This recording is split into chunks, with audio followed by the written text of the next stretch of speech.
Have you ever wondered why some people with Canadian parents were still not considered Canadians? Why thousands of families were stuck, children were left out, and generations lost their right to citizenship? Well, that ends now. Canada has officially introduced one of the biggest changes to citizenship laws in years, and Bill C-3 is about to reshape the future for Canadians living abroad and for many people who've been fighting for recognition.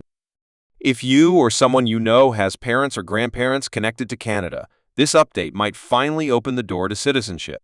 Stay with me, because today I'll break down what this new law means and how it could affect you. Welcome back to Canada Visa. If you're new here, this channel brings you the latest, most accurate updates on Canadian immigration. And today's topic is massive. Bill C-3 has officially introduced major changes to Canada's citizenship rules, and for many families, this is the moment they've been waiting for. So let's start with what the problem was and why this change matters so much. For years, Canada had something called the first-generation limit. That meant if a Canadian was born outside Canada, they could pass citizenship to their children. Their grandchildren born abroad were automatically left out, even if the family lived their whole life identifying as Canadian. This created a group known as the Lost Canadians, people who had Canadian heritage but were not recognized by law. Many of them spent years struggling, appealing, or waiting.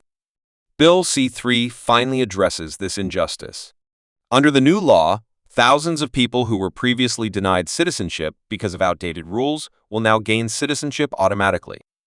This applies to people born abroad in situations where, under earlier laws, they should have been Canadian but weren't. This is a huge step toward correcting years of unfair exclusions. For many families, this is emotional, not just a legal victory. Now let's talk about future children, because this is just as important. Bill C-3 introduces a new requirement called substantial connection. If a Canadian citizen is born outside Canada and later has a child abroad, they can still pass on citizenship, but only if they've spent a minimum of 3 years physically in Canada at some point in their life. This rule applies whether the child is biological or adopted. The idea is simple: to ensure parents passing down citizenship actually have real ties to Canada.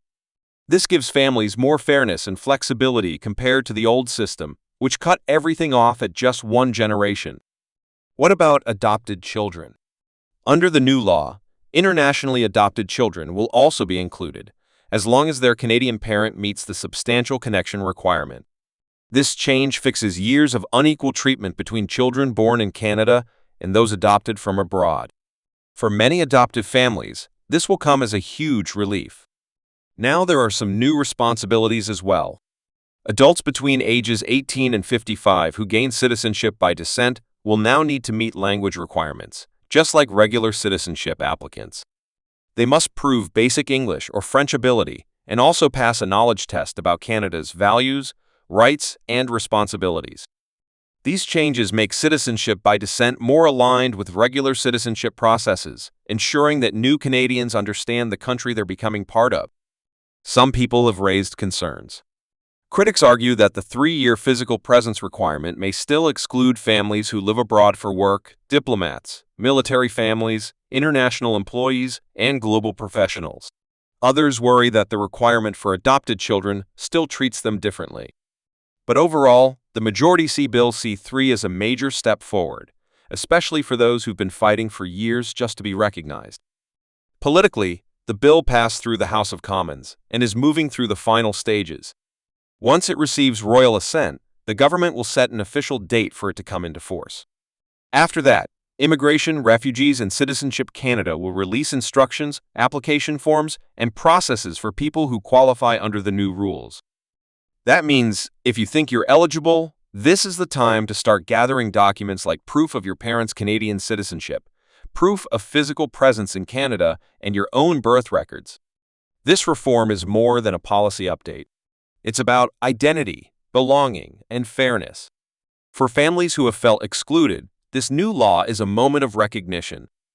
And for Canadians living around the world, it restores their ability to pass on their heritage and national identity to their children. If you or someone in your family was affected by the first-generation limit, this might be the biggest opportunity you've seen in years. Make sure to follow updates from IRCC closely, because the government will soon publish detailed guidelines and timelines for when applications open under Bill C-3. Thank you for watching Canada Visa.